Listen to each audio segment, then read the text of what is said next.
Revisando então o sistema nervoso central. A gente, fazendo uma breve revisão, já vimos o sistema nervoso que se divide em periférico e central. Já falamos no sistema nervoso periférico quando a gente falou de nervos espinais, mas ainda falta nervos cranianos, que também faz parte do sistema nervoso periférico. Bom, mas quem é o sistema nervoso central? Primeiramente, a gente divide ele em duas partes, e cada parte aí vai ter as suas particularidades. Então, o sistema nervoso central, primeiro, se divide em encéfalo e medula. Mas quem é, enfim, esse encéfalo? O encéfalo vai se dividir em três partes. Vamos classificar ele em cérebro, em cerebelo e em tronco encefálico, que, por sua vez, também se divide em três outras partes. Mas fixando primeiro o cérebro, cerebelo e tronco encefálico, vamos visualizar essas regiões aqui. Primeiro nessa imagem, que a gente consegue revisar o sistema nervoso central todo, né? Encéfalo e medula. São aí as duas grandes partes. O encéfalo, que contempla esse quadrado aqui, amarelo todo, tem o cérebro, o cerebelo e o tronco encefálico. O tronco encefálico vai se subdividir em mesencéfalo, em ponte e em bulbo. Mesencéfalo, ponte e bulbo, MPB, como diz a professora.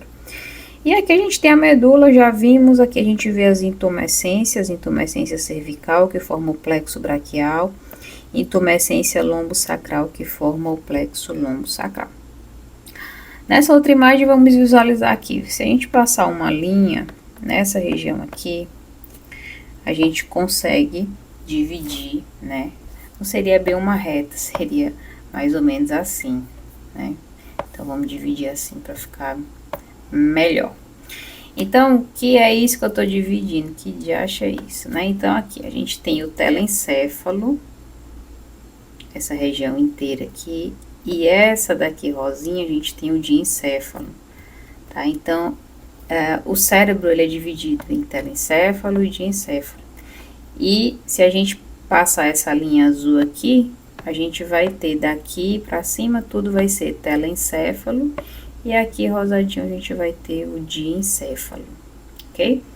Daqui para baixo a gente vai ter as outras partes do encéfalo, que é quem? Cerebelo e tronco encefálico. Então aqui a gente tem o cerebelo e aqui a gente vai ter o tronco encefálico. O tronco encefálico vai ser mesencéfalo, ponte e bulbo. Quem é aqui o número 9? Aqui já começa a medula, ok? Então, eu gosto de ser repetitiva pra gente, até mesmo eu fixar. Então, aqui a gente vai ter o telencéfalo, que faz parte de quem? Do cérebro. Aqui a gente tem o diencéfalo, que faz parte de quem? Ainda do cérebro. A gente tem o diencéfalo. Aqui a gente tem o cerebelo, o cérebro pequeno. E aqui a gente vai ter a MPB, mesencéfalo, ponte e bulbo. Pronto. Dito isso, a gente vai para essa outra imagem para revisar. A gente tem aqui, se a gente for dividir, né, mais uma vez, vamos fazer uma divisãozinha mais de vergonha, né? Pronto, beleza. Então, aqui a gente tem o telencéfalo, aqui a gente tem quem? O diencéfalo, deixa eu fazer ligando aqui. Diencéfalo e aqui telencéfalo. Ok, quem é que tá aqui? O cerebelo.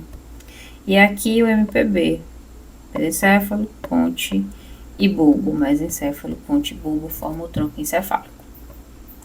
O nosso cérebro ele é dividido em hemisférios, um hemisfério do lado direito, um hemisfério do lado esquerdo, separado aqui, né, por uma linha mediana. É importante nessa imagem observar os sulcos, que a gente não vai entrar, obviamente, agora, professor, diz que a gente vai ver mais em neuroanatomia, mas a gente já tem que saber que isso aqui é sulco, essas linhas, esses espaços aqui. A gente tem os giros, que é justamente, né, essas circunvalações. O cérebro é dividido em lobos, e graças a Deus esses lobos recebem o nome dos ossos da região que eles estão próximos. Então, a parte do cérebro que está próxima do osso frontal recebe o nome de lobo frontal. O lobo parietal, tá ligado ali ao osso parietal. O lobo occipital, né, vai estar ali onde a gente tem o osso occipital. E o lobo temporal, de mesmo modo. Aqui, né, só pra gente ter certeza que já aprendeu, é o cerebelo. Só vai ter um lobo aí dos principais, que não tá com o nome dos ossos, que vai ser o lobo da ínsula, o lobo insular. Ele tá aqui escondido por dentro desse telencéfalo. Ele é uma ilha, né, o que significa ínsula. Ele tá ilhado ali uma substância cinzenta dentro da substância branca. Ele é um lobo ilhado internamente. Bom, telencéfalo e diencéfalo. Quem é o telencéfalo e o diencéfalo? Forma quem? Só para a gente ter certeza que já aprendemos, forma o cérebro. Joia. Diencéfalo e telencéfalo forma o cérebro. Bom, quem é o telencéfalo? De novo, é essa região zona aqui, que é o que a gente mais tem, né, no imaginário como cérebro. Lembra que ele é dividido em dois hemisférios. Quem une esses dois hemisférios vai ser o corpo caloso, que é isso daqui. Esse corpo caloso une os dois hemisférios e ele permite que se comuniquem, né, os dois hemisférios entre si. Ok, aqui a gente viu o telencéfalo também pega o corpo caloso. Agora, o diencéfalo.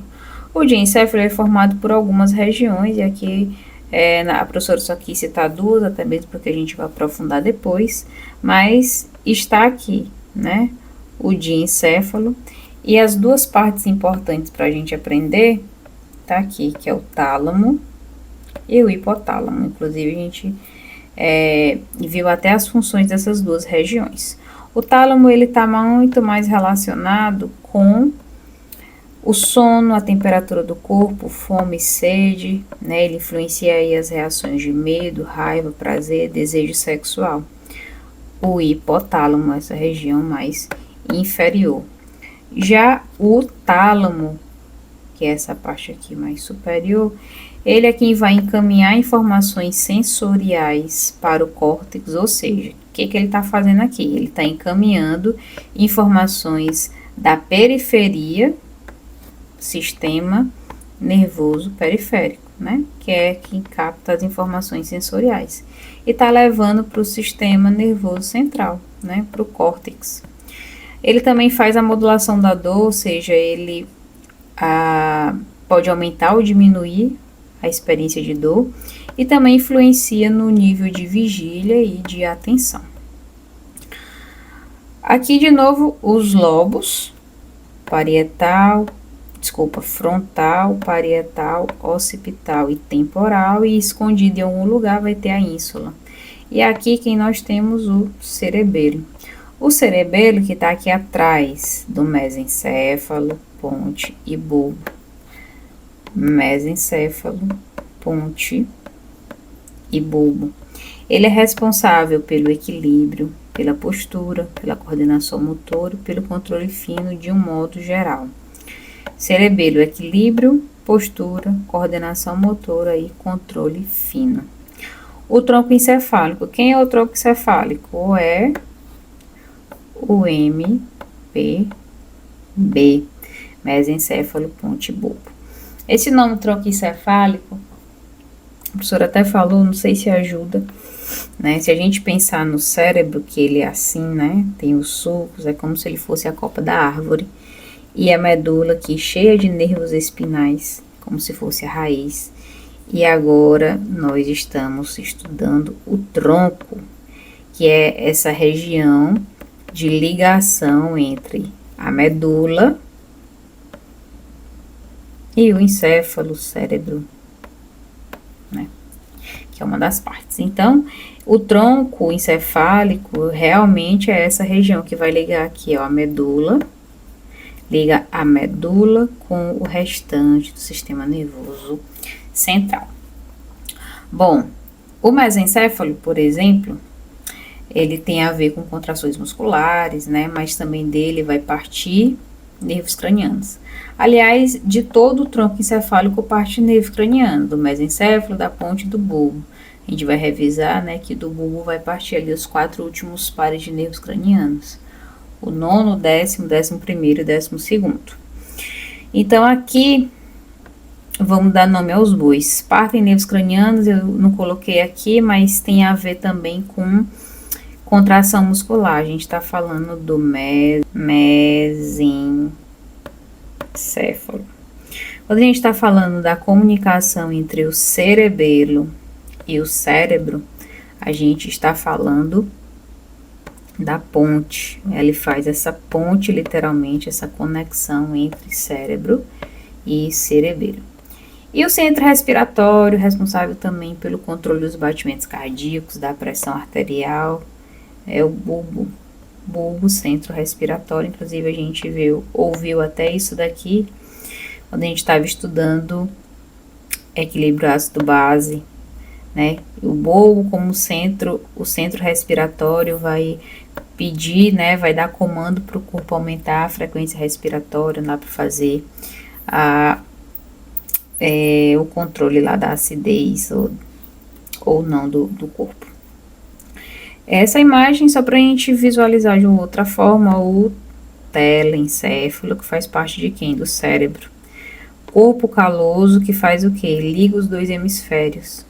A gente tem o diencéfalo, a gente tem o tálamo e hipotálamo. E aqui a gente vai ter o tronco encefálico, MPB, mesencéfalo, ponte e bulbo. Aqui a gente já tem o início de quem? Da medula. E aqui tá o lindo do cerebelo. Meninges, as meninges, a gente já viu elas na medula espinal, recebem o mesmo nome. E também aí vão ter a mesma sequência. De fora para dentro, de mais externo para mais interno, a gente tem dura mater, a mais resistente, aracnoide, que tem ali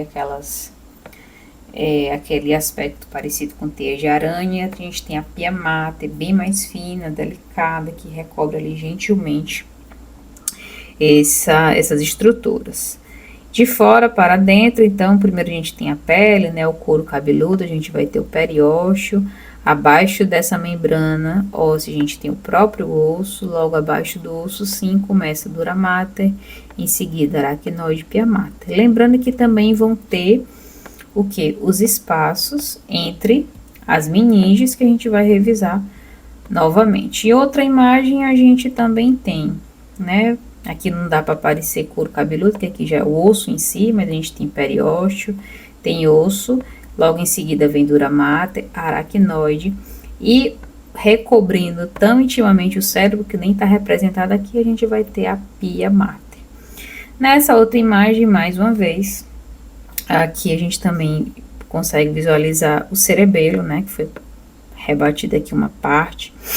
A gente vai falar sobre os ventrículos, né, mas vai ter o 4º ventrículo, mas o que é importante? A gente vê mais uma vez, né, couro cabeludo, periósteo, osso, dura mater, aqui já vai ser aracnoide, e aqui intimamente a pia mater. Vendo aqui nessa imagem posterior, a gente consegue perceber o mesencéfalo, ponte, bulbo, do bulbo a gente já começa aí a medula, e aqui a gente tem quem? As ramificações, né, dos nervos espinhais da sua parte, dos seus ramos dorsais. Nessa imagem aqui também para a gente visualizar de um outro ângulo, também para a gente revisar, porque a gente já viu isso aqui ali em cima. Então aqui a gente tem quem? A gente tem o couro cabeludo, a gente vai ter o periósteo, a gente tem, tá horrível, né, essa imagem, essa cor. Tem o osso, tem a dura mater, tem a aracnoide, tem a pia mater e, enfim, a gente tem o próprio cérebro, beleza? Muito bem. Em relação aos ventrículos, os ventrículos, né, são regiões que se interligam e possuem dentro deles, são espaços, né, não são vazios, que dentro dele tem o líquido, mas todos eles se conectam. Então, primeiro, segundo, terceiro, quarto, quinto, não tem quinto. Mas é fácil lembrar, a gente tem um ventrículo do lado direito e um ventrículo do lado esquerdo. Então, número 1, número 2. O terceiro ventrículo se conecta aqui, né, com os laterais. Tem o terceiro ventrículo aqui na região do diencéfalo. E depois a gente vai ter o quarto ventrículo. Então, os dois laterais, 1 e 2. O terceiro ventrículo no meio, né, desse negócio. E o quarto ventrículo já tá ali na região da ponte, né, e do bulbo. Bom, o líquido a gente já falou bem dele, né, já viu em histologia, já viu também um pouquinho quando falou de medula espinhal. Ele é formado no plexo coroide, no plexo coroide, mas também formado pelas células ependimárias, né, são produzidos pelas células ependimárias. E ele circula dentro dos ventrículos através de forames. Lembra que forame, tudo que é forame é orifício, é uma passagem. Então, entre os ventrículos laterais a gente tem passagem, dos ventrículos laterais para o terceiro ventrículo tem passagem, do terceiro para o quarto também tem passagem. Bom, quando chega no quarto ventrículo,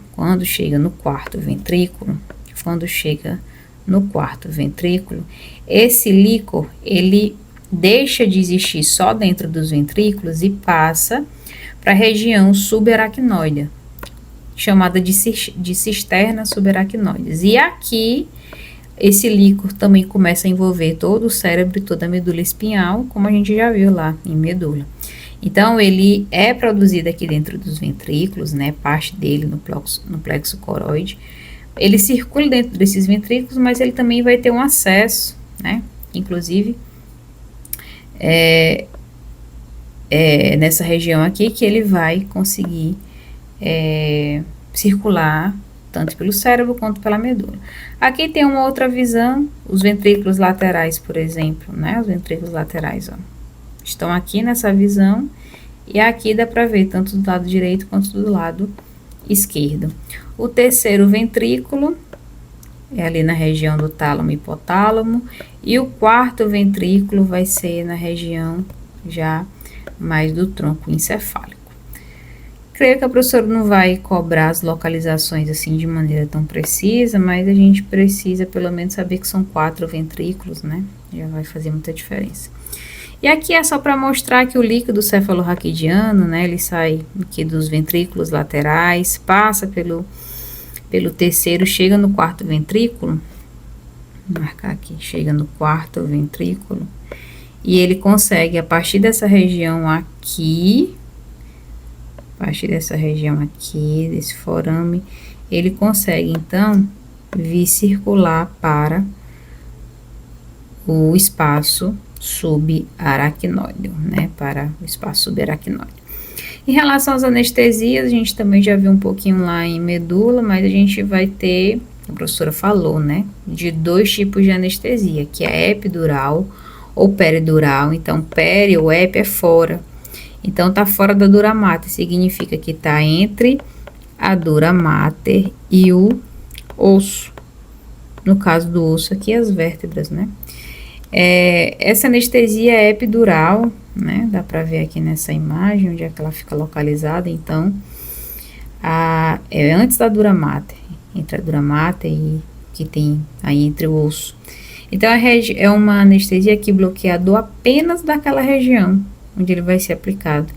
Não vai perfurar a dura mater, não perfura a dura mater e também não atinge o líquido cefalorraquidiano. Já a anestesia subaracnoidea, que é a mesma anestesia raquidiana, ela sim, ela é uma injeção que vai ser colocada aqui, ó, dentro do líquor, né? Vai ser ingerida não, vai ser injetada uma substância aqui no líquido cefalorraquidiano. Esse líquido vai fazer com que bloqueie tanto a dor quanto a sensibilidade tátil dos nervos espinais. E ele pode ser ou não associado com uma sedação. O efeito anestésico geralmente é de 2 horas, enquanto o efeito analgésico pode ser entre 6 e 12 horas. E é isto.